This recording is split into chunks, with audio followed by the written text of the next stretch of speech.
കുർബാനി charitable education foundation Ramzan റിലീഫും kit വിതരണം അതുപോലെ തന്നെ റംസാൻ സന്ദേശവും നടത്തിയുണ്ട്. ചടങ്ങിൽ മുഖ്യ രക്ഷാധികാരി എത്തിയത് ശശി തരൂർ MP, പന്ന്യൻ രവീന്ദ്രൻ, കബീർ ഖാദർ ഹാജി, അതുപോലെ തന്നെ ഗഫാർ മൗലവി തുടങ്ങിയ നിരവധി പേർ സംബന്ധിച്ചു.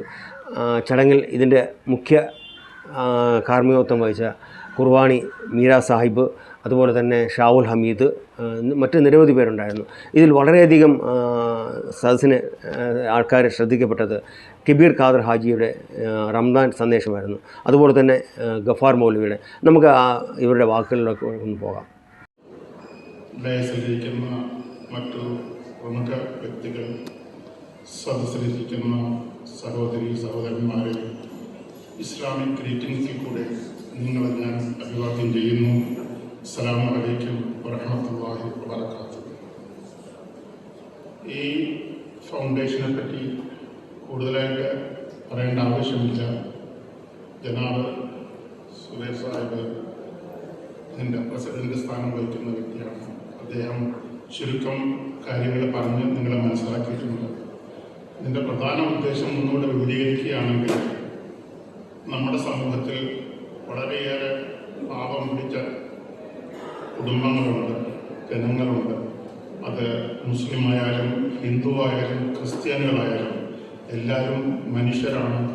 എല്ലാവർക്കും വിശപ്പുണ്ട്, എല്ലാവർക്കും വസ്ത്രധാരണമുണ്ട്, എല്ലാവർക്കും അസുഖമുണ്ടാകും, എല്ലാവർക്കും അവരുടേതായിട്ടുള്ള പ്രശ്നങ്ങളുണ്ടാകും. ഇവരെ എല്ലാവരെയും ഒത്തിണക്കി എല്ലാ മതസ്ഥരെയും ഒരുമിച്ച് ഒരു കുടക്കീഴിലാക്കി ഒരു പ്രസ്ഥാനം ഞങ്ങൾ രൂപീകരിക്കുന്നതിൽ വളരെ ഉദ്ദേശങ്ങളുണ്ട്. ആഹാരമില്ലാത്തവർക്ക് ആഹാരം കൊടുക്കുക, വസ്ത്രമില്ലാത്തവർക്ക് വസ്ത്രം കൊടുക്കുക, അസുഖബാധിതമായി കിടക്കുന്ന ജനങ്ങൾക്ക് മാക്സിമം കെയർ കൊടുക്കുക മറ്റുള്ള മെഡിക്കൽ ഇൻസ്റ്റിറ്റ്യൂഷൻസ് വഴി.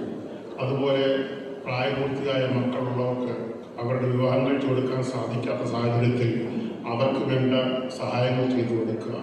അതിലുമുപരി സമ്പന്നരാക്കാൻ വേണ്ടി, വിദ്യ പഠിക്കാൻ വേണ്ടി കഴിവുള്ള കുട്ടികളെ, നിർദ്ധനരായ വീട്ടിൽ നിന്നും വരുന്ന ആ കുട്ടികൾക്ക് സാമ്പത്തികമായിട്ടുള്ള കഴിവുകളില്ലെങ്കിൽ അവരെയും പ്രോത്സാഹിപ്പിച്ച് ഓരോരുത്തരെ കണ്ട് സ്പോൺസർ ചെയ്യിപ്പിച്ചിട്ട് അവരെയും സമൂഹത്തിൽ ഉയർത്തിയെടുക്കുക. ഇതാണ് ഈ ട്രസ്റ്റിൻ്റെ പ്രധാന ഉദ്ദേശം. ഈ ട്രസ്റ്റ് അള്ളാഹുവിൻ്റെ പേരിൽ ഞങ്ങൾ തുടങ്ങി വയ്ക്കുകയാണ്. അതിൻ്റെ എല്ലാ ഭാവി ഫലങ്ങളും പടച്ചവൻ തീരുമാനിക്കും. അതനുസരിച്ച് ഞങ്ങൾ മുന്നോട്ട് പോകും. പരിശുദ്ധമായ റമദാൻ മാസത്തിലെ ഇസ്ലാമിക് കലണ്ടറിലെ 9ാമത്തെ മാസമാണ് റമദാൻ. മുസ്ലിമീങ്ങൾ അള്ളാഹുവുമായിട്ട് ഏറ്റവും അടുത്ത് ഇടപെടുന്ന ഈ സമയം നോമ്പിലും സക്കാത്തിലും വായും നാവും കണ്ണും അടച്ച് അള്ളാഹുവിന് വേണ്ടി മാത്രം സ്തുതി ചെയ്യുന്ന ഈ മാസങ്ങളിൽ നമുക്ക് എന്ത് ചെയ്താലും ഒരു മണി തരി വിട്ടുകഴിഞ്ഞാൽ 1000 മണി തരിയുടെ ഫലം കിട്ടുന്ന ഈ മാസങ്ങളിൽ നമ്മൾ എന്ത് ചെയ്താലും അത് മതിയാകില്ല. അല്ലാഹു സുബ്ഹാനഹു വ തആല പരിശുദ്ധ റമദാനിൽ ഇറക്കിയ ആയത്ത് നമുക്കെല്ലാവർക്കും സുപരിചിതമാണ്. ബിസ്മില്ലാഹിർ റഹ്മാനിർ റഹീം. شهر رمضان الذي أنزل في القرآن هدى للناس وبينات من الهدى والفرقان. അല്ലാഹു സുബ്ഹാനഹു വ തആല ജനങ്ങൾക്ക് വേണ്ടി, ഈ ഭൂമിയിലെ എല്ലാ ജനങ്ങൾക്കും വേണ്ടിയും എല്ലാ മാൻകൈൻഡിനും വേണ്ടിയും മാർഗനിർദ്ദേശമായിട്ടും അതുപോലെ നേർവഴി കാണിച്ചുകൊണ്ടും സത്യവും അസത്യവും വേർതിരിച്ചുകൊണ്ടും വ്യക്തമായ സൂചനകളോടുകൂടി തെളിവുകളോടുകൂടി നമുക്ക് ഇറങ്ങിയിട്ടുള്ള ഈ ഖുർആൻ എല്ലാ മതസ്ഥർക്കും വേണ്ടിയുള്ളതാണ്. അള്ളാഹു ഈ മാസം തന്നിരിക്കുന്നത് നമുക്ക് ഏറ്റവും സന്തോഷകരമായ ഒരു കാര്യമാണ്. അപ്പോൾ നിങ്ങൾ ചോദിക്കും, ഖുർആൻ ഇസ്ലാമിൽ ഇറങ്ങിയിട്ടുള്ള ഖുർആൻ മാത്രമേ ഒരു പ്രത്യേകതയുള്ളൂ? അല്ല, പടച്ചവൻ 4 വേദങ്ങൾ ഇറക്കിയിട്ടുണ്ട്. മൂസാ അലൈഹിസ്സലാമിന് തൗറാത്ത് കൊടുത്തിട്ടുണ്ട്, ദാവൂദ് അലൈഹിസ്സലാമിന് സബൂർ കൊടുത്തിട്ടുണ്ട് വേദം, ഈസാ അലൈഹിസ്സലാമിന് ഇഞ്ചീൽ കൊടുത്തിട്ടുണ്ട്. ഈ 3 വേദങ്ങളും അതിൻ്റെതായിട്ടുള്ള പ്രത്യേകതയുണ്ട്. അത് ഖുർആനുമായിട്ട് കമ്പയർ ചെയ്യാൻ കാരണം എന്താണെന്ന് വെച്ചാൽ ഖുർആൻ ഭൂലോകത്തിലെ എല്ലാ ജനതകൾക്കും വേണ്ടി ഇറക്കിയ ഒരു മതഗ്രന്ഥമാണ്. അതിൽ ജാതിയില്ല, മതമില്ല, എല്ലാ മനുഷ്യരാശികൾക്കും വേണ്ടി ഇറക്കിയിട്ടുള്ള ഒരു മതഗ്രന്ഥമാണ് ഖുർആൻ. അതിനെ പ്രചരിപ്പിക്കാൻ വേണ്ടി പരിശുദ്ധ അല്ലാഹു സുബ്ഹാനഹു വ തആല ദൈവദൂതനായിട്ട് നമ്മുടെ നബി മുഹമ്മദ് സല്ലല്ലാഹു അലൈഹി വസല്ലത്തെ ഇറക്കി വിടുകയും അദ്ദേഹം ലോകത്ത് മറ്റുള്ള ആളുകൾക്ക് അസൂയാപരമായിട്ടുള്ള നേട്ടം നേടുകയും ഈ മതം ലോകത്തെല്ലാം പ്രചരിപ്പിക്കുകയും മറ്റുള്ളവർക്ക് അതീതമായി എല്ലാ കാര്യങ്ങളും സൃഷ്ടിക്കുകയും ചെയ്യാൻ കഴിയപ്പെട്ട ഒരു വ്യക്തിയായിരുന്നു മുഹമ്മദ് നബി സല്ലല്ലാഹു അലൈഹി വസല്ലം. അതേ മറിച്ച് ഈ മറ്റുള്ള 3 ഗ്രന്ഥങ്ങൾ ഒരു നിശ്ചിത സമയത്തിന് വേണ്ടിയോ ഇല്ലെങ്കിൽ ഒരു കൂട്ടം ആൾക്കാർക്ക് വേണ്ടി മാത്രമോ ഇറക്കിയിട്ടുള്ളതായിരുന്നു. അതാണ് അതിൻ്റെ വ്യത്യാസം. ഖുർആനിൽ നമ്മൾ പഠിക്കുന്ന ഓരോ വാക്കുകളും നമ്മുടെ ജീവിതത്തിനെ എങ്ങനെ ഇരുട്ടിൽ നിന്ന് വെളിച്ചത്തിലേക്ക് കൊണ്ടുവരാൻ സാധിക്കും, അതാണ് നമ്മൾ മനസ്സിലാക്കേണ്ടത്. ഖുർആനിലെ ഒരു മുസ്ലിമിൻ്റെ പ്രധാനമായിട്ടുള്ള അടിയുറച്ച വിശ്വാസം 5 പില്ലറുകളിലാണ്. അതുകൂടാതെ ഹൃദയത്തിൽ 3 കാര്യങ്ങൾ ഉറപ്പിക്കേണ്ടതായിട്ടുണ്ട്. ആ 3 കാര്യം: 1 ഈമാൻ, ഇസ്ലാം, ഇഹ്സാൻ. ഈമാൻ എന്ന് പറഞ്ഞാൽ വിശ്വാസം. നമ്മൾ നമ്മുടെ മക്കളെ വിശ്വസിക്കുന്നു, അല്ലെങ്കിൽ നമ്മുടെ കൂട്ടുകാരെ വിശ്വസിക്കുന്നു, അല്ലെങ്കിൽ നമ്മളൊരു ബിസിനസ് സ്ഥാപനത്തിൽ നമ്മുടെ ബന്ധുക്കൾ, നമ്മുടെ പാർട്ട്നേഴ്സിനെ വിശ്വസിക്കുന്നു. അതല്ല വിശ്വാസം. ആ വിശ്വാസം അതീതമായിട്ട് വേറൊരു വിശ്വാസമുണ്ട്. ആ വിശ്വാസമാണ് ഇവിടെ നമ്മൾ കണക്കിലെടുക്കേണ്ടത്. എന്താണ് ആ വിശ്വാസം? അള്ളാഹുമായിട്ട് നമ്മുടെ കൽബും അള്ളാഹുമായിട്ടുള്ള അടുത്ത ഇടപെടൽ, ആ അരക്കിട്ടുറപ്പിച്ച ആ ബന്ധം, അതാണ് ഈമാൻ എന്ന് പറയുന്നത്. അല്ലാതെ നമ്മൾ ഒരാളിനെ വിശ്വസിക്കുന്നു എന്ന് പറയുന്നത് ആ വിശ്വാസമല്ല ഈമാൻ. അതാണ് ഈമാൻ. ഇസ്ലാം ഒരു ദൈവം, ഒരു ദൈവത്തിനെ ആരാധിക്കുക, ഇസ്ലാം. ഇഹ്സാൻ, നമ്മൾ എന്ത് ചെയ്യുന്നു, ഈ ലോകത്ത് നമ്മൾ എന്ത് കാര്യങ്ങൾ അറിഞ്ഞോ അറിയാതെ ചെയ്യുന്നു, ഇതെല്ലാം അല്ലാഹു സുബ്ഹാനഹു വ തആല കണ്ടുകൊണ്ടിരിക്കുന്നു, കേട്ടുകൊണ്ടിരിക്കുന്നു. ആ ഒരു ധാരണ നമ്മുടെ മനസ്സിൽ എപ്പോഴും ഉണ്ടായിരിക്കണം. അതാണ് ഇതിൽ നിന്ന് നമുക്ക് മനസ്സിലാക്കാനുള്ളത്. അപ്പം ഇങ്ങനെ വരികയാണെന്നുണ്ടെങ്കിൽ അതിനകത്ത് വേറെയും ഒരു അതിശയോക്തമായ ഒരു സംഭവമുണ്ട്. ഈ 4 മതഗ്രന്ഥങ്ങൾ ഇറങ്ങിയിട്ടെങ്കിലും നമ്മൾ അതിശയിച്ചു പോകും. തൗറാത്ത് ഇറങ്ങിയത് റമദാൻ മാസം 2ാമത്തെ ദിവസത്തിലാണ്. ഇഞ്ചീൽ ഇറങ്ങിയത് റമദാൻ മാസം 12ാം ദിവസമാണ്. സബൂർ ഇറങ്ങിയത് റമദാൻ മാസം 18ാം തീയതിയാണ്. ഖുർആൻ ഇറങ്ങിയത് ചരിത്രകാരന്മാർ പല രീതിയിലും വ്യാഖ്യാനിച്ചിട്ടുണ്ടെങ്കിലും അതിൽ പ്രധാനമായിട്ട് ഒരു ഭാഗം 24ാം ദിവസമാണെന്ന് പറയുന്നുണ്ട്.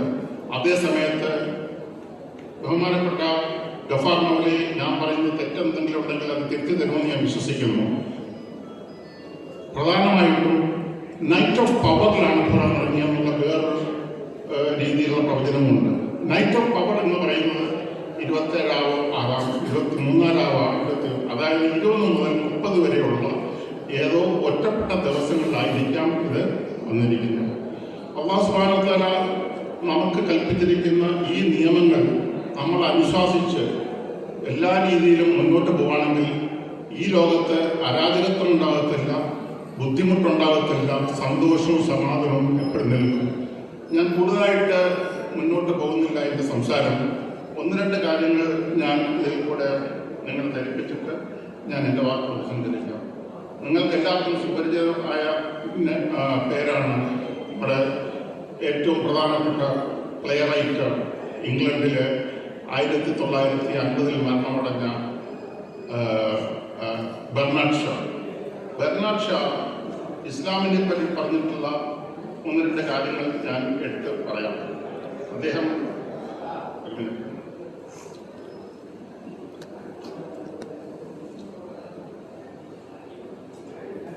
I have always held the religion of Muhammad in high estimation because of its wonderful vitality. It is the only religion which appears to me to possess that assimilating capability to changing face of existence which can make itself appeal to every stage. അതിൻ്റെ മലയാളം തർജ്ജമ ഞാൻ മനസ്സിലാക്കിയത് പറയാം. മുഹമ്മദ് സല്ലല്ലാഹു അലൈഹി വസല്ലം മതം, അതായത് ഇസ്ലാം മതം, അതിൻ്റെ അത്ഭുതകരമായ ഊർജ്ജസ്വലത കാരണം ഞാൻ എല്ലായ്പ്പോഴും ഉയർന്ന വിലയിരുത്തലാണ്. അസ്തിത്വത്തിൽ മാറുന്ന ഘട്ടത്തിലേക്ക് സ്വാംശീകരിക്കാനുള്ള കഴിവ് എല്ലാ പ്രായക്കാരെയും ആകർഷിക്കാൻ കഴിയുന്ന ഒരേ ഒരു മതം ഇതാണ്, ഇസ്ലാം മതമാണ്. അവിടെയും തന്നില്ല. അദ്ദേഹം വീണ്ടും ഹിന്ദുയിസത്തെ പറ്റി പറയുന്നുണ്ട്. ഹിന്ദുയിസത്തെ പറ്റി പറയുന്നത് the apparent multiplication of gods is bewildering at the first glance, but you soon discover that they are the same God. There is always one uttermost God who defies personalization. This makes Hinduism the most tolerant religion in the world because of its once transcendental God includes all possible God. In fact, Hinduism is so elastic and so subtle that the most profound methodologists, the crudest ideologists are equally at home. അതിൻ്റെ പരിഭാഷ ഞാൻ മനസ്സിലാക്കിയിരിക്കുന്നത് പല ദൈവങ്ങളുടെ കൃത്യമായിട്ട് തോന്നുന്ന ഒറ്റ നോട്ടത്തിൽ അമ്പരപ്പിക്കുന്നതാണ്. എന്നാൽ അവർ ഒരേ ദൈവം തന്നെയാണ് നിങ്ങൾ എന്നും നിങ്ങൾ കണ്ടെത്തുന്നത്. വ്യക്തിത്വത്തെ നിർവചിക്കുന്ന ഒരു പരമമായ ദൈവം എപ്പോഴും ഉണ്ട്. ഇത് ഹിന്ദുമതത്തെ ലോകത്തിലെ ഏറ്റവും സഹിഷ്ണുതയുള്ള മതമാക്കി മാറ്റുന്നു. ഇന്ന് ആ വിശദീകരണം ശരിയാണോ എന്നെനിക്ക് സംശയമുണ്ട്. കാരണം സാധ്യമായ എല്ലാ ദൈവങ്ങളെയും ഉൾപ്പെടുന്ന ഒരു ആധുനിക ദൈവമാണ്. ഇതും ഇവർ പറയുന്ന വണ്ണസാണ്, ദൈവം ഒന്നേ ഉള്ളൂ എന്നാണ് എല്ലാ മതവും. അപ്പൊ ഇവിടെ ഞാൻ ഓർമ്മിച്ചു പോകുന്നത് ശ്രീ നാരായണ ഗുരുസ്വാമി പറഞ്ഞ പോലെ ഒരു ജാതി, ഒരു മതം, ഒരു ദൈവം, അതായിരിക്കണം നമ്മുടെ മുൻപിൽ കാണുന്ന ഏക ഉദ്ദേശം. ആ രീതിയിൽ നമ്മൾ പെരുമാറുകയാണെങ്കിൽ ഈ ലോകത്ത് സമാധാനവും ശാന്തിയും ഐശ്വര്യവും എപ്പോഴും പ്രദാനം ചെയ്യും. ബർണാഡ് ഷാ വീണ്ടും ഒന്ന് രണ്ട് കാര്യങ്ങൾ പറഞ്ഞിട്ടുണ്ട്. അതുകൂടെ ഞാൻ പറഞ്ഞിട്ട് ഞാൻ അവസാനിപ്പിക്കാം.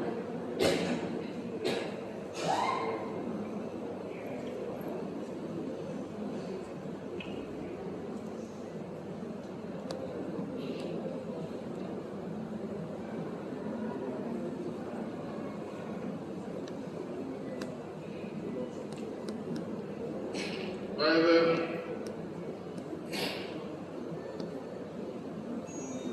if any religion had the chance of ruling over England, nay Europe, within the next 100 years it could be Islam. അടുത്ത 100 വർഷം, അദ്ദേഹം എഴുതിയത് 19-ാം നൂറ്റാണ്ടിലാണ്. അന്ന് ഇയാൾ പറഞ്ഞിരിക്കുന്നത് അടുത്ത 100 വർഷം ഇംഗ്ലണ്ടോ യൂറോപ്യൻ രാജ്യമോ ഒരു മതം ഭരിക്കാൻ താല്പര്യപ്പെടുകയാണെങ്കിൽ ആ മതം ഇസ്ലാം മതമായിരിക്കുമെന്നാണ് അദ്ദേഹം വ്യക്തമായിട്ട് പറഞ്ഞിരിക്കുന്നത്. വീണ്ടും അദ്ദേഹം പറയുന്നു, I believe that if a man like him were to assume the dictatorship of the modern world, he would succeed in solving the problems in a way that would bring it much needed peace and happiness. നാളെ ഈ ലോകം ഒരു സ്വേച്ഛാധിപത്യത്തിന്റെ കീഴിൽ വരികയാണെങ്കിൽ ആ സ്വേച്ഛാധിപതി prophet Muhammad സല്ലല്ലാഹു അലൈഹി വസല്ലം പോലെ മറ്റൊരാളായിരുന്നുവെങ്കിൽ ഈ രാജ്യത്ത് എപ്പോഴും സന്തോഷവും സമാധാനവും ഐശ്വര്യവും പ്രദാനം ചെയ്യും എന്നാണ് അദ്ദേഹം പറഞ്ഞിരിക്കുന്നത്. ഇത് ലോകത്തെല്ലാവരും അറിയപ്പെടുന്ന ഒരു സംഭവമാണ്. ബർണാഡ് ഷായുടെ ഇസ്ലാമിക് ബുക്കിനെ പറ്റി എഴുതുമ്പോൾ അതിനകത്ത് പല പല വാക്യങ്ങളും പല പല കൊട്ടേഷനും അദ്ദേഹം കൊടുത്തിട്ടുണ്ട്. ഇതൊക്കെ നമുക്ക് മനസ്സിലാക്കണമെങ്കിൽ ഇസ്ലാം എന്ന റിലീജിയൻ അതിൻ്റെ വില എന്താണ്, അത് ഏത് രീതിയിൽ അവതരിപ്പിച്ചിരിക്കുന്നു, അതെന്തിനു വേണ്ടി അവതരിപ്പിച്ചിരിക്കുന്നു, അതിൻ്റെ ഗുണങ്ങൾ ഈ ലോകത്തെ ജനങ്ങൾക്കാണ്, അല്ലാതെ ഇസ്ലാമിനോ മുസ്ലിമിനോ അറബിക്കോ അല്ല എന്നുള്ള കാര്യം നമ്മൾ വ്യക്തമായിട്ട് മനസ്സിലാക്കേണ്ടിയിരിക്കുന്നു. ഇത് നിങ്ങൾ പറഞ്ഞ് മനസ്സിലാക്കാനുള്ള സാഹചര്യം എനിക്ക് ഉണ്ടായതിൽ വളരെ സന്തോഷമുണ്ട്. ഇത്രയും പറഞ്ഞുകൊണ്ട് എൻ്റെ വാർത്തകൾ ഞാൻ ഉപചരിക്കുന്നു. നന്ദി, നമസ്കാരം. അസ്സലാമു അലൈക്കും വറഹ്മത്തുള്ളാഹി വബറകാതുഹു. ഏറ്റവും കൂടെ കൊടുത്ത് ഈ പരിപാടിയുടെ ഉദ്ഘാടനം നടത്തും. അദ്ദേഹത്തെ ആദരപൂർവ്വം ക്ഷണിക്കും. ബഹുമാനപ്പെട്ട ശശി തരൂർ അവർക്ക് നമുക്ക് വളരെയേറെ അടുപ്പമുള്ള ഒരു വ്യക്തിയാണ്. പ്രത്യേകിച്ച് എനിക്ക് ഭയങ്കര കടപ്പാട് അദ്ദേഹത്തിനുണ്ട്. എന്താണെന്ന് വെച്ചാൽ കുർബാനി പള്ളി കൺസ്ട്രക്ഷൻ ചെയ്ത് തീരുന്ന സമയത്ത് ഞങ്ങളുടെ ഒരു വലിയായ ആഗ്രഹമായിരുന്നു മക്കത്തെ ഇമാമിനെ കൊണ്ട് ഈ പള്ളി ഉദ്ഘാടനം ചെയ്യണം. അതിനുവേണ്ടി വളരെ ആത്മാർത്ഥമായിട്ട് ഗവൺമെന്റ് തലത്തിലും സൗദി അറേബ്യൻ എംബസി കോൺസുലേറ്റ് തലത്തിലും വളരെയേറെ പ്രയത്നിച്ച ഒരു വ്യക്തിയാണ് എൻ്റെ കൂടെ നിൽക്കുന്നത്. ഒരിക്കലും എനിക്ക് മറക്കാൻ സാധിക്കില്ല. അദ്ദേഹത്തിന് എന്ത് കൊടുത്താലും എനിക്ക് മതിയാവില്ല. അത്രമാത്രം ആത്മാർത്ഥമായിട്ട് നമ്മുടെ കൂടെ നിന്ന ഒരു വ്യക്തിയാണ്. എന്നെനിക്ക് പറയാതിരിക്കാൻ നിവർത്തിയില്ല. അദ്ദേഹത്തിൻ്റെ എല്ലാ ആഗ്രഹങ്ങളും നിറവേറുമാറാകട്ടെ എന്ന് പടച്ചവനോട് ഞാൻ ദുആ ചെയ്യുന്നു. ഇവിടെ തന്നെ സംസാരിച്ചാൽ മതിയല്ലോ അല്ലേ? അല്ല, ജനങ്ങളെ കാണുമ്പോൾ എനിക്ക് പ്രത്യേകിച്ച് അതിന് മുമ്പിൽ നിൽക്കാൻ ഒരു മുക്കിൽ പോയി നിൽക്കുന്ന പകരം ഇതായിരിക്കും നല്ലതെന്ന് തോന്നുന്നു അല്ലേ?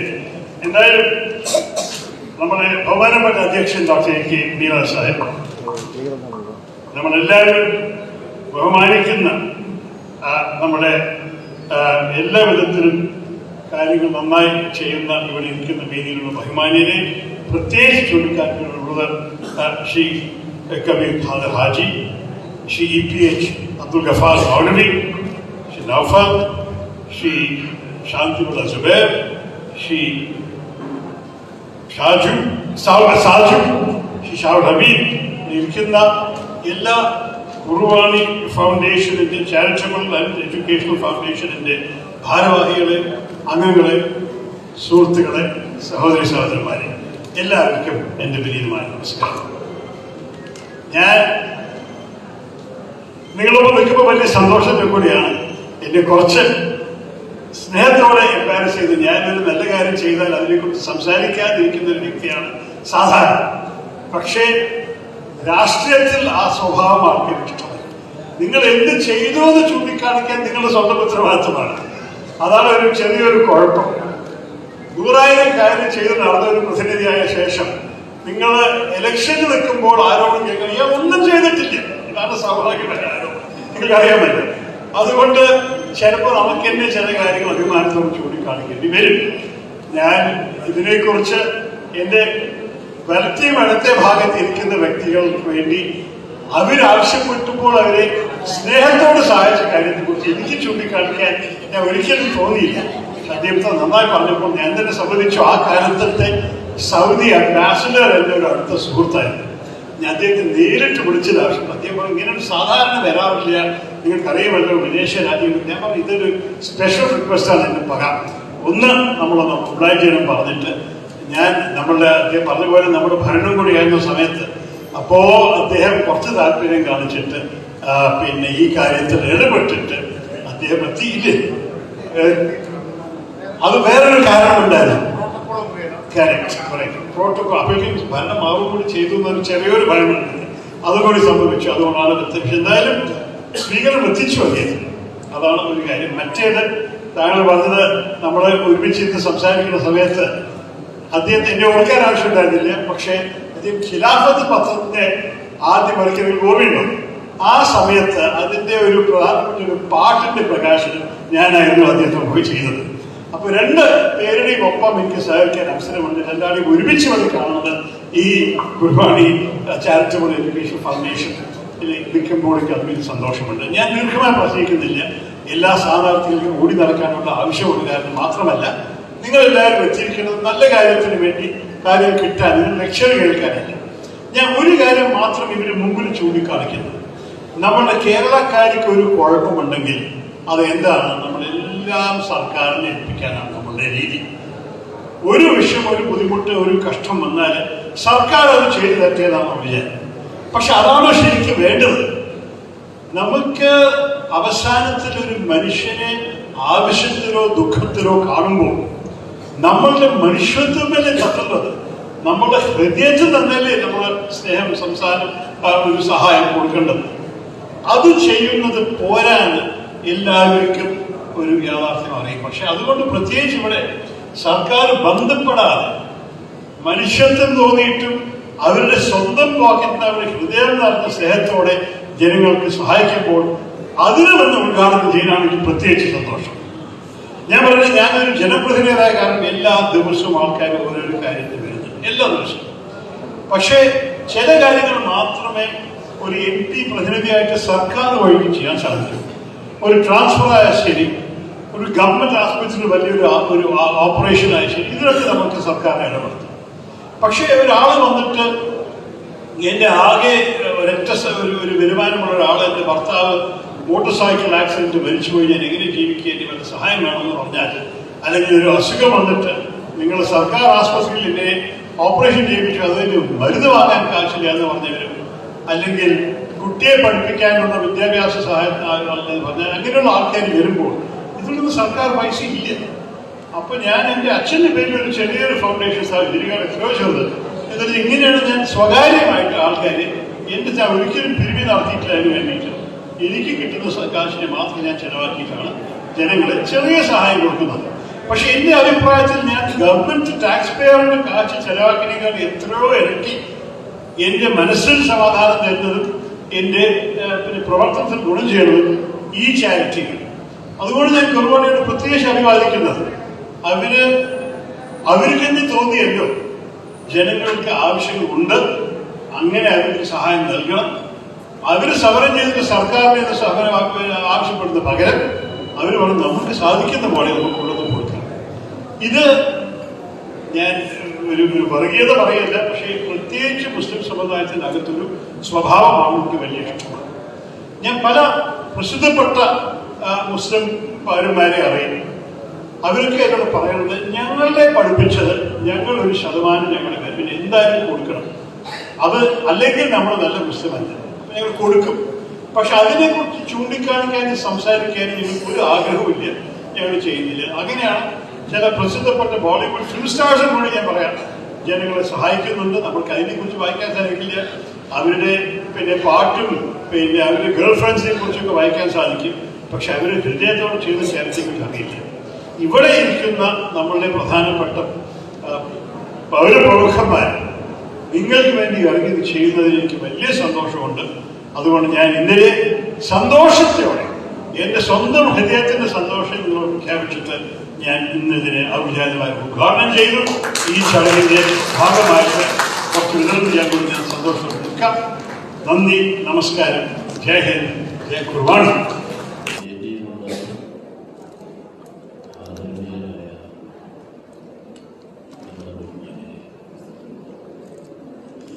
സഹോദരി സഹോദരന്മാരെ,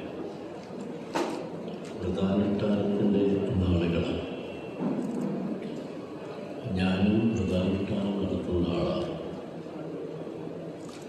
എല്ലാ നോമ്പുകാലത്തും 4-5 ദിവസവും ഞാൻ പ്രധാനത്താരം നടത്താറുണ്ട്. നമ്മൾ സ്വയം എല്ലാ കാര്യത്തെക്കുറിച്ചും അനുഭവിച്ച് അറിയണമെന്നാണ് നബി തിരുമേനി നമ്മളോട് പറഞ്ഞത്. പട്ടിണി കിടക്കുന്ന മനുഷ്യരുടെ വേദന, ആ വേദന നമുക്ക് എങ്ങനെ ബാധിക്കുമെന്നറിയണമെങ്കിൽ നമ്മളും പട്ടിണി കിടക്കണം. മാത്രമല്ല, മനുഷ്യർ പലതരത്തിലാണ്, സമ്പത്തുള്ളവരും ഇല്ലാത്തവരും എല്ലാം ഉണ്ട്. സമ്പത്ത് ഇല്ലാത്തവരും ഉള്ളവരും തമ്മിലുള്ള തുല്യത എളുപ്പമുള്ള കാര്യമല്ലെങ്കിലും പലപ്പോഴും നമുക്ക് സഹായിക്കാൻ പറ്റും. അതാണ് ഈ കാലത്ത് നിങ്ങൾ ദാനധർമ്മങ്ങൾ ചെയ്യണമെന്ന് തിരുമേനി പറഞ്ഞു. മനുഷ്യരാശിയുടെ ചരിത്രത്തിൽ ഏറ്റവും വലിയ നന്മയുടെ സന്ദേശം ജനങ്ങളിൽ എത്തിച്ച മഹാനാണ് നമ്മുടെ നബി തിരുമേനി. ബദർ യുദ്ധമാണ് ലോകം എന്നും അനുകരിക്കുന്ന മഹായുദ്ധം. ആ യുദ്ധം കഴിഞ്ഞപ്പോൾ ജയിച്ച 313 എണ്ണത്തിൽ ചെറിയ സംഘം, പക്ഷെ നീതിയുടെയും ധർമ്മത്തിൻ്റെയും സംഘമാണ് ആ സംഘം. ആ സംഘം ജയിച്ചപ്പോൾ പടയാളികൾ തുള്ളിച്ചാടി ജയത്തിൽ ആഘോഷിക്കാൻ. നബി തിരുമേനി പറഞ്ഞു, ആരും ആഹ്ലാദിക്കരുത്, മരിച്ചവന് ആത്മാവിന് നിത്യശാന്തിക്ക് പ്രാർത്ഥിക്കും. അതുപോലൊരു സന്ദേശം ലോകത്തിൽ നൽകിയ മറ്റൊരു മഹാനും എനിക്കറിയില്ല. നമ്മളെല്ലാം ഇവിടെ ഇരിക്കുമ്പോൾ നമുക്കെല്ലാവർക്കും സ്നേഹത്തിൻ്റെയും ശാന്തിയുടെയും കൂട്ടായ്മയുടെയും സന്ദേശം നമുക്കെല്ലാവർക്കും വേണം. ഈ വ്രതാനുഷ്ഠാന ദിവസം എന്ന് പറയുന്നത് എല്ലാ വ്രതാനുഷ്ഠാന ദിവസവും നമുക്ക് ഒരുവയുടെ സന്ദേശമാണ് ആര്യവായി. നമ്മൾ മനുഷ്യർ വേറെയല്ല, ഒന്നാണ്, ഒരു ഹൃദയമാണ്. ആ സന്ദേശത്തിൻ്റെ ഭാഗമായാണ് Qurbani charitable and education foundation റംസാനിലെ കിറ്റ് വിതരണവും റംസാൻ സന്ദേശവും ഈ പരിപാടി ആവിഷ്കരിച്ചത്. ഇതിലെ സംഘാടകരെ ഞാൻ ഹൃദയത്തിൻ്റെ ഭാഷയിൽ അവരെ അഭിവാദിച്ചു. ഈ പരിപാടി തുടർന്ന് നടത്തണം. ഇവിടെ പറഞ്ഞു ഇതിൽ ജാതി മതമില്ല എന്ന്. നമ്മളെല്ലാവരും മനുഷ്യരാണ്. മനുഷ്യത്വമാണ് ഏറ്റവും വലുത്. മനുഷ്യ സ്നേഹമാണ് ഏറ്റവും വലിയ സന്ദേശം. ആ മനുഷ്യ സ്നേഹത്തിൻ്റെ മനുഷ്യത്വത്തിൻ്റെ സന്ദേശവുമായി നമുക്ക് ഒരുമിച്ച് മുന്നോട്ട് പോകാം. നിങ്ങളെല്ലാവരെയും ഈ വ്രതാനുഷ്ഠാന നാളിൽ എൻ്റെ ഹൃദയം നിറഞ്ഞ നിങ്ങളോട് ഹൃദയം നിറഞ്ഞ എൻ്റെ സ്നേഹം പ്രകടിപ്പിക്കുന്നു. എല്ലാവർക്കും നന്ദി, നമസ്കാരം. ഒരു 5 മിനിറ്റ് ബഹുമാന്യനായ സഖാവ് ജീവിക്കണം. ഗഫാർ മൗലിക്ക് അങ്ങയുടെ സാന്നിധ്യത്തിൽ തന്നെ ഒരു ഈദ് സന്ദേശം നൽകണം. അതുകൊണ്ട് ബഹുമാനപ്പെട്ട ഗഫാർ മൗലവി അവരുടെ റംസാൻ സന്ദേശം നൽകാനായിട്ട് ക്ഷണിക്കുക.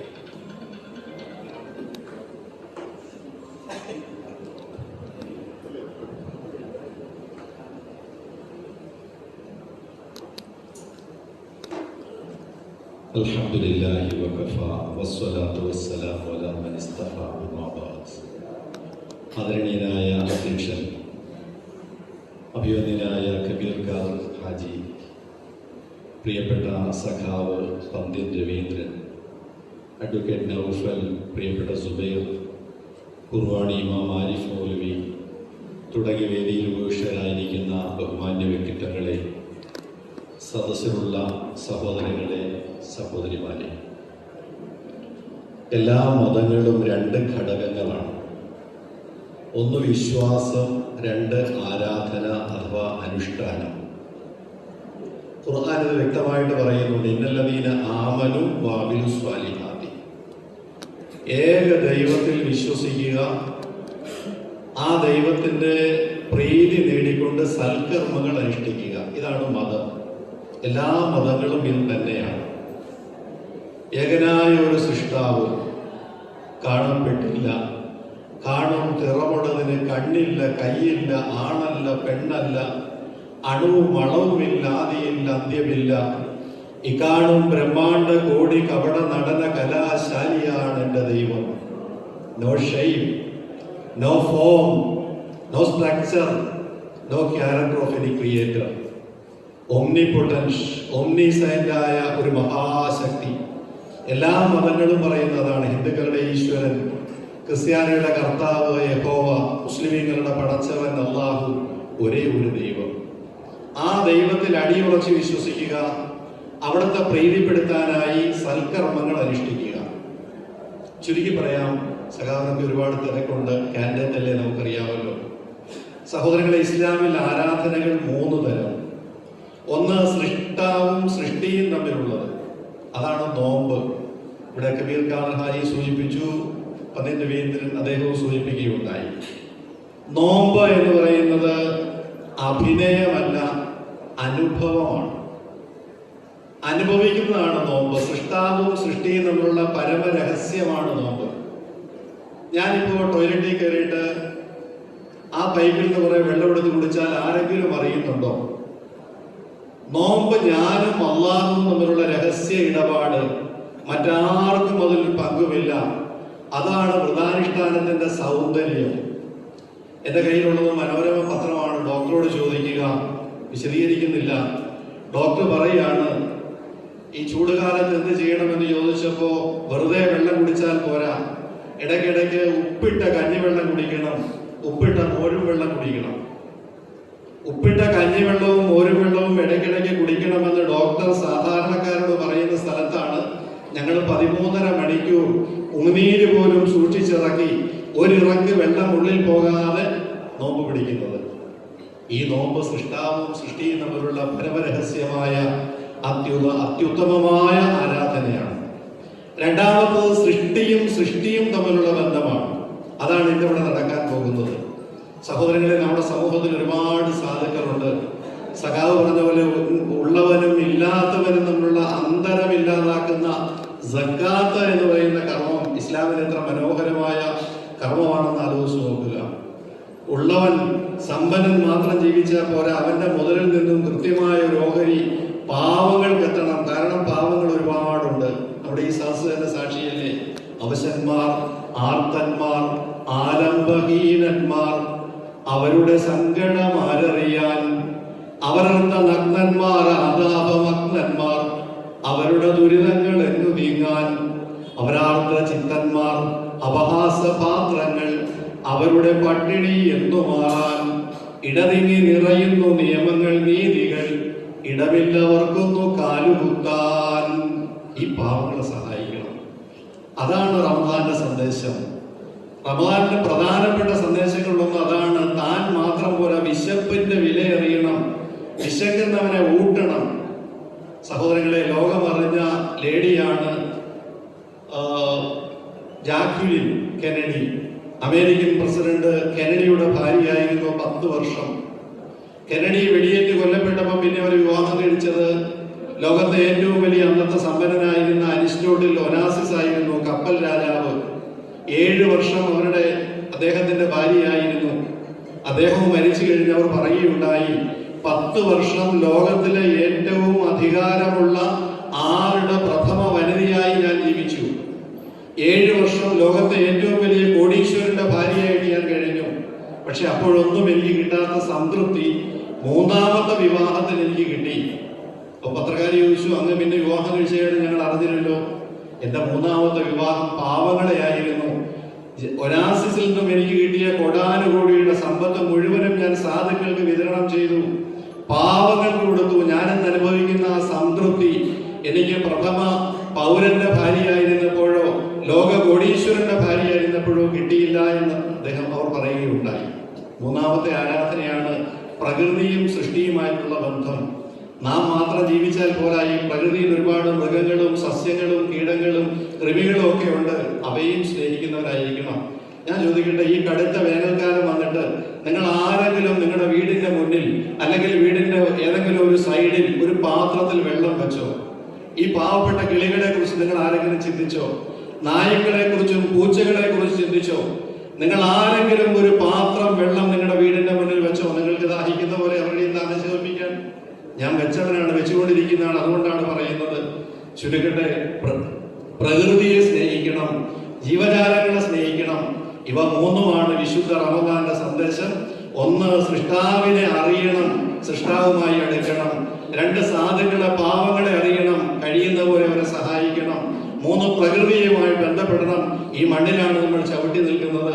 ഈ മഹത്തായ സന്ദേശം സ്വീകരിച്ച് വിശുദ്ധ റമദാന്റെ ഈ നല്ല മെസ്സേജുകൾ ഉൾക്കൊണ്ട് നല്ലവരായി പരസ്പരം കൊടുത്ത് സ്നേഹിച്ച് സന്തോഷത്തോടെ ജീവിക്കാൻ തമ്പുരാൻ നമ്മെ അനുഗ്രഹിക്കുമാറാകട്ടെ.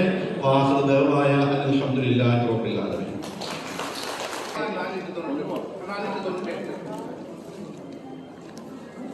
വാങ്ങുന്നവരെ അവിടെ തന്നെ ഇരിക്കുക. ഇനി അടുത്ത നടപടിക്രമങ്ങളൊക്കെ കഴിഞ്ഞിട്ട് ഒരുമിച്ച്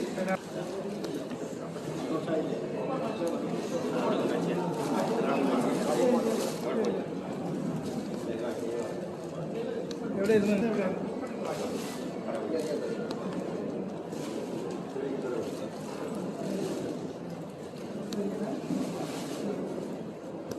എന്തായാലും വളരെ സന്തോഷം. നന്ദി.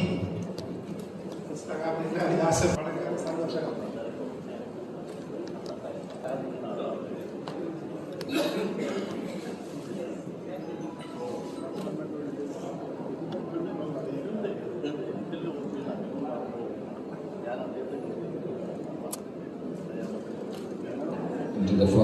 ഉസ്താദുകളെ, മറ്റ് ബഹുമാനപ്പെട്ട വ്യക്തിത്വങ്ങളെ, സഹോദരി സഹോദരന്മാരെ, അസ്സലാമു അലൈക്കും വറഹ്മത്തുള്ളാഹി വബറകാതുഹു. സഹോദര സമുദായത്തിലെ ബഹുമാനപ്പെട്ട സഹോദരങ്ങൾക്ക് സർവശക്തനായ അല്ലാഹുവിൻ്റെ അനുഗ്രഹവും രക്ഷയും സദാ വർഷിക്കുമാറാകട്ടെ. ഇവിടെ ഒരു പ്രസംഗത്തിൻ്റെ ആവശ്യമില്ല. അധ്യക്ഷ പ്രസംഗം ആണ് കഴിഞ്ഞ ഇനമെങ്കിലും ബഹുമാന്യനായ നമ്മുടെ മുഖ്യ പ്രഭാഷകൻ ആധികാരികമായി സംസാരിക്കേണ്ടതുണ്ട് എന്നതുകൊണ്ടാണ് ഞാൻ അദ്ദേഹത്തിനെ ഇതിലേക്ക് ക്ഷണിച്ചത്. ഒന്ന് രണ്ട് വാക്കുകൾ മാത്രം പറഞ്ഞുകൊണ്ട് ഞാൻ നിർത്താം. ഈ ട്രസ്റ്റ് രൂപീകൃതം ആയ സാഹചര്യം, അതിൻ്റെ ഉദ്ദേശ ലക്ഷ്യങ്ങൾ എല്ലാം ചിലത് ഇതിൻ്റെ കഴിഞ്ഞ 2-3 വർഷങ്ങൾക്ക് മുമ്പ് വരെ നമ്മുടെ പ്രദേശത്ത് ഇതുപോലുള്ള വിപുലമായ റിലീഫ് പ്രവർത്തനങ്ങൾ ഞങ്ങൾ നടത്തിയിരുന്നു, വർഷങ്ങളായിട്ട് നടത്തിയിരുന്നു. എന്തോ നിർഭാഗ്യവശാൽ ഏകദേശം 3 വർഷങ്ങളോളമായി ഇതങ്ങ് മുടങ്ങിക്കിടക്കുകയാണ്. അപ്പം അത് പുനരാരംഭിക്കണമെന്നും ഒരുപാട് ആളുകൾക്ക് അത് പ്രയോജനപ്പെടുന്ന വിധത്തിൽ അത് നടത്തണമെന്നും ഉള്ള അങ്ങേയറ്റത്തെ ആഗ്രഹമുണ്ട്. ഞങ്ങളതൊന്നും പ്രതീക്ഷിച്ചിട്ടല്ല, ഒരു സ്ഥാനത്തും അധികാരത്തിന് വേണ്ടിയോ സ്ഥാനമാനങ്ങൾക്കോ വേണ്ടിയല്ല, അള്ളാഹുവിൻ്റെ പരമമായ അനുഗ്രഹവും ആഗ്രഹിച്ചുകൊണ്ട് മാത്രമാണ് ഇത് ചെയ്യുന്നത്. നമ്മുടെ നാട്ടിൽ കുറേ പേർക്ക് ഇത് പ്രയോജനപ്പെടുത്തുക. അപ്പോൾ ഈ ട്രസ്റ്റ് 3 മാസത്തോളമായി രൂപീകൃതമായെങ്കിലും ഇന്ന് ഏതാനും നിമിഷങ്ങൾ കഴിയുമ്പോൾ ബഹുമാന്യനായ നമ്മുടെ ശശി തരൂർ അവர்களായിരിക്കും ഇത് ഉദ്ഘാടനം ചെയ്യുന്നത്. ഇതിൻ്റെ റിലീഫ് കിറ്റുകൾ ഇന്ന് 500ഓളം കിറ്റുകൾ ഞങ്ങളിവിടെ സംഘടിപ്പിച്ചിട്ടുണ്ട്. അത് കൂപ്പൺ സംവിധാനത്തിലൂടെയാണ് നമ്മൾ ഈ കിറ്റ് വിതരണം ചെയ്യുന്നത്. നമ്മുടെ ബഹുമാന്യനായ പന്നിയൻ രവീന്ദ്രൻ സഹാബ് അവർ എത്തിയിട്ടുണ്ട്. അദ്ദേഹത്തെ വേദിയിലേക്ക് ക്ഷണിക്കുകയാണ്. അപ്പോൾ ഈ കിറ്റ് വിതരണത്തിന് ഞങ്ങൾ അവലംബിച്ചിരിക്കുന്ന മാർഗം, അതുകൊണ്ട് ഈ കൂപ്പൺ കിട്ടിയവരെല്ലാം വളരെ അച്ചടക്കത്തോടും ഇവിടെ ഇവിടെ ഈ പ്രവർത്തകർ നിർദ്ദേശിക്കുന്ന രീതിയിൽ വാങ്ങിക്കൊണ്ട് പോകണം. വലിയ കിറ്റായതുകൊണ്ട് അത് കൊണ്ടുപോകാനും എടുക്കാനും ഒക്കെ ബുദ്ധിമുട്ടുണ്ട്. അത് ആ രീതിയിൽ സമാധാനമായിട്ട് കൊണ്ടുപോകാൻ കൂപ്പൺ കിട്ടിയ ഒരാൾക്ക് പോലും അത് നഷ്ടപ്പെടില്ല. പിന്നെ ഈ ട്രസ്റ്റിന് കഴിഞ്ഞ 3 മാസത്തിനിടയ്ക്ക് ഞങ്ങൾ ചില ചെറിയ കാര്യങ്ങൾ വീട് പണിക്കായിട്ട് ഒരു ഇമാമിന് കുറച്ച് സാമ്പത്തിക സഹായം ചെയ്യാൻ കഴിഞ്ഞു. പിന്നെ ഈയിടെയായിട്ട് ഒരു ആക്സിഡന്റിൽ മരിച്ച ഒരു പയ്യൻ്റെ മകളുടെ കല്യാണത്തിന് കുറച്ച് സാമ്പത്തിക സഹായം ഞങ്ങൾക്ക് ചെയ്യാൻ കഴിഞ്ഞു. ഇപ്പോൾ പറച്ചമ്പലം മുതൽ പാപ്പനംകോട് വരെ, കുർബാന മുതൽ നേമം വരെയുള്ള 6-7 പള്ളികളുടെ ഏകദേശം 10ഓളം പള്ളികളുണ്ട്. അതിൽ ഇമാമികൾക്കെല്ലാം റംസാൻ വസ്ത്രവും കിറ്റും ഒക്കെ ഈ വേദിയിൽ വെച്ച് നൽകുന്നു. ഇനി ഞങ്ങൾക്ക് ഒരുപാട് പരിപാടികളുണ്ട്. വിദ്യാഭ്യാസത്തെ പ്രോത്സാഹിപ്പിക്കുക, ഒത്തിരി കാര്യങ്ങൾ ചെയ്യാൻ ഞങ്ങൾക്ക് ആഗ്രഹമുണ്ട്. അതിന് ഒരു ഡയാലിസിസ് യൂണിറ്റ് തുടങ്ങാൻ ആഗ്രഹമുണ്ട്. കാരണം ഈ ഞങ്ങളുടെ മഹല്ലുകളിൽ പെട്ടതിന് പലരും ഒന്നിടവിട്ടുള്ള ദിവസങ്ങളിൽ ഡയാലിസിസ് ചെയ്യുന്ന ഒത്തിരി പേരിവിടെ ഉണ്ട്. ഡയാലിസിലൂടെ മാത്രം ജീവൻ നിലനിർത്തുന്നത്. അത് മാത്രമല്ല, ഇവിടെ മാത്രമല്ല, അത് വ്യാപകമായിട്ട് അതിന് ചില ആൾക്കാരുമായിട്ട് ഞങ്ങൾ സമീപിച്ചു. ഏകദേശം അതിനുള്ള പ്രവർത്തനങ്ങളൊക്കെ ആരംഭിക്കാൻ പോവാണ്. അപ്പം അതിൻ്റെ എല്ലാം ഇതിന് വേണ്ടിയിട്ട് ശക്തമായ, വളരെ ആത്മാർത്ഥതയോടും ഡെഡിക്കേഷനോടും കൂടിയും പ്രവർത്തിക്കുന്ന ഒരു വിഭാഗം ആളുകളുടെ സാന്നിധ്യത്തോടു കൂടിയാണ് നമ്മൾ ഇത് പ്രവർത്തിക്കാൻ പോകുന്നത് തന്നെ. അതിന് നിങ്ങളുടെ എല്ലാവരുടെയും സഹായവും സഹകരണം വേണം. ഇവിടെ പലരും ഒന്ന് ഉറങ്ങുന്ന ഞാൻ കണ്ടു. നോമ്പ് നോറ്റിട്ട് വന്നിരിക്കുന്ന എല്ലാവർക്കും വിഷമമുണ്ട്. അതിന് നിങ്ങളെ ഇരുത്തി ബുദ്ധിമുട്ടിക്കുന്നില്ല. എത്രയും പെട്ടെന്ന് തന്നെ നൽകുന്നതാണ്. അതിന് മുമ്പ് ചില ചടങ്ങുകൾ ഞങ്ങൾക്കുണ്ട്, അത് ചെയ്തിട്ട് നടത്തും. അപ്പോൾ ഇതിൻ്റെ റംസാൻ കിറ്റിൻ്റെ വിതരണം 2-3 പേർക്ക്, ഇതിൻ്റെ എല്ലാ ജാതി മതസ്ഥരെയും നമ്മൾ ക്ഷണിച്ചിട്ടുണ്ട്. അതിൽ 3 പേർക്ക് ഞങ്ങളിത് നമ്മുടെ സ്ഥാനാർത്ഥി കൂടെയാണ്, അദ്ദേഹം നൽകിക്കൊണ്ട് ഉദ്ഘാടനം നടത്തും. അത് കഴിഞ്ഞിട്ട് അദ്ദേഹത്തിന് പോകേണ്ടതുണ്ടെന്ന് അദ്ദേഹം ഇന്നലെ എന്നോട് പറഞ്ഞു. അത് കഴിഞ്ഞ് നമ്മുടെ ബഹുമാന്യനായ ഇമാം ഗഫാർ മൗലവി അവർക്ക് ഒരു ഈദ് സന്ദേശമുണ്ട്. പിന്നെ അതിൻ്റെ ആശംസകളുണ്ട്. ആ സമയത്ത് നമ്മളുടെ കിറ്റ് വിതരണം നടക്കുന്നതാണ്. അതുകൊണ്ട് എൻ്റെ അധ്യക്ഷ പ്രസംഗം അമിതമായിട്ട് ഞാൻ നീട്ടുന്നില്ല. ഇമാതിരി കാര്യങ്ങൾ കൊണ്ടാണ് ഞങ്ങൾ വളരെ നീതിപൂർവ്വം